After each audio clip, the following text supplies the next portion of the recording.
Bonsoir tout le monde, ravi d'être parmi vous ce soir. Tout d'abord, je tiens à remercier les membres d'ARCET et tous les autres partenaires qui ont réussi cet événement, cette conférence, pour leurs efforts colossaux. Je passe directement à la présentation de mon thème, vu la limite du temps. Donc aujourd'hui, je viens pour présenter un essai sur l'intérêt du thème d'allocation des risques dans les projets de PPP au Maroc. Donc je suis Ibn Arbi Mohamed Amin, doctorant à l'UNCG de Fès, encadré par professeur Al-Arbi Samin. Ce sujet vient dans le contexte où l'État a fait appel à des partenariats publics-privés, vu qu'il y a une nécessité de se doter des infrastructures nécessaires pour combler le besoin des citoyens et opérateurs économiques, afin de faire face aux contraintes budgétaires que connaît l'État. Ainsi, parce que ce type de projet nécessite une durée plus longue qui peut arriver jusqu'à 50 ans et qu'il y a un besoin imminent de partager les risques avec le secteur privé. Commençons tout d'abord par la définition des concepts.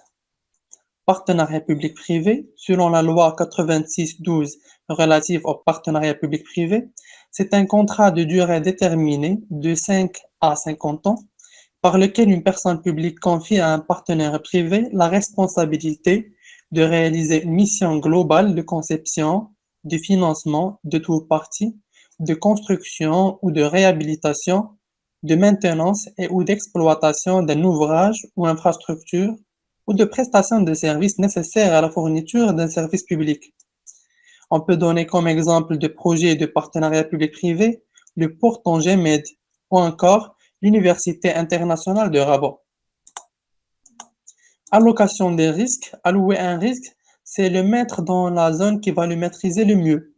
Dans le cadre des PPP, on peut dire que l'allocation des risques consiste à définir les risques à supporter par la personne publique et les risques à supporter par la partie privée. Et on peut voir dans cette illustration la différence entre les marchés classiques et les marchés qui sont conclus à travers des PPP ou des PFI. PFI, c'est Private Finance Initiative ou initiative de financement privé. Ici, dans cette illustration, on peut voir que dans les marchés publics classiques, le secteur privé ne prend comme risque que les risques relatifs à la conception et à la construction. Et en ce qui concerne les autres risques, sont pris dans la totalité par le secteur public. Tandis qu'au niveau des PPP ou des PFI, on trouve que les secteurs privés ne prennent pas en considération juste la conception et la construction, mais également le financement, la disponibilité du service, la qualité du service, la maintenance, et que les risques relatifs au marché sont pris soit par la partie publique, soit par la partie privée, que les risques de force majeure ou d'obsolescence sont partagés entre les deux, et que le secteur public ne prend en charge que les risques de valeur résiduelle, les risques juridiques et les risques politiques. Donc, notre problématique est de présenter l'intérêt tripartite, scientifique, économique et managérial relatif à la recherche autour de l'allocation des risques dans les projets PPP au Maroc. En ce qui est intérêt scientifique, le résultat d'une revue de littérature que nous avons réalisée en 2018 sur la gestion des risques liés au projet de partenariat public-privé montre que l'objet le plus étudié est l'allocation des risques, parce que 23% de nos articles, 10 sur 44, représentent un total citation de 53%. Donc, cela nous a poussé à travailler sur le sujet d'allocation des risques dans les projets PPP et non pas de gestion des risques dans les projets PPP. Donc ici, nous avons précisé notre sujet de recherche. Nous avons par la suite effectué une autre étude, donc de la même manière, sur la même base de données Web of Science. Cette étude a été réalisée le 30 mars 2020. Au niveau de cette étude, nous avons changé juste les mots-clés.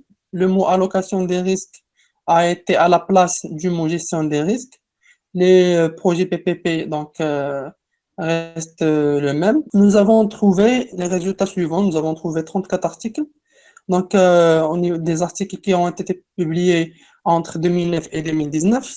Nous avons limité la recherche à 2019 parce que 2020 n'est pas encore achevé.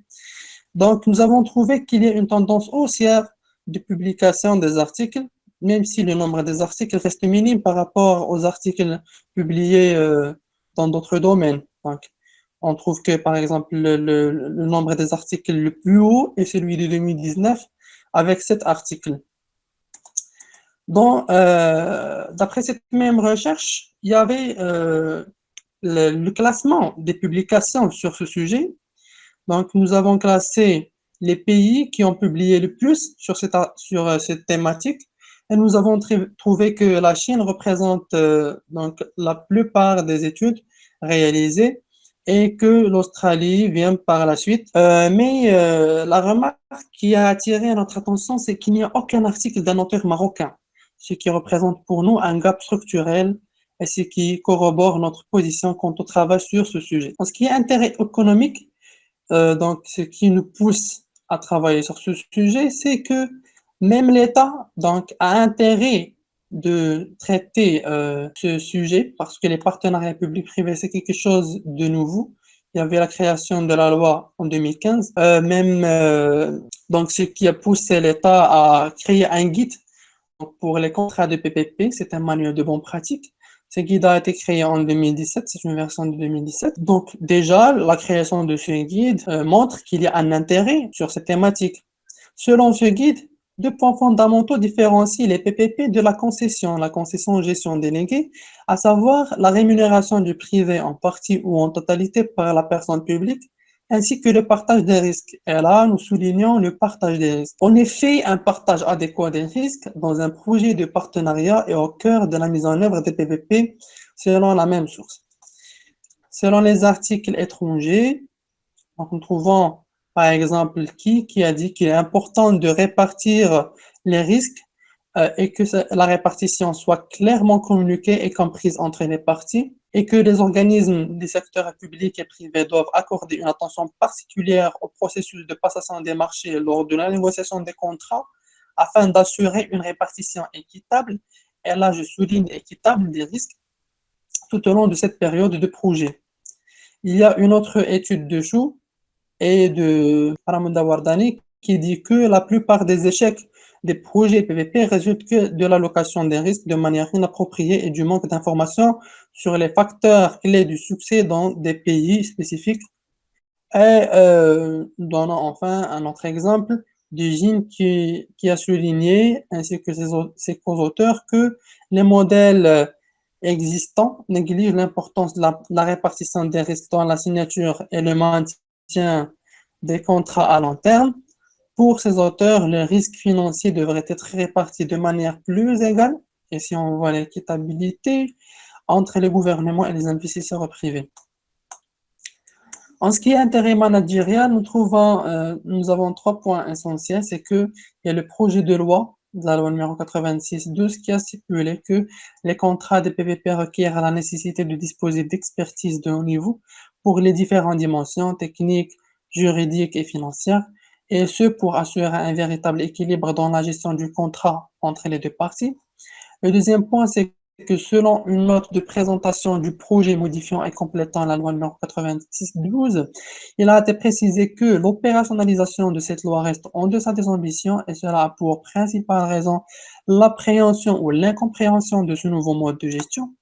Et dans une étude de qui nous avons soulevé 2 points primordiaux. Le premier est que il y a une absence de culture de gestion des risques, ce qui représente le facteur dominant qui limite l'implémentation des pratiques de gestion des risques.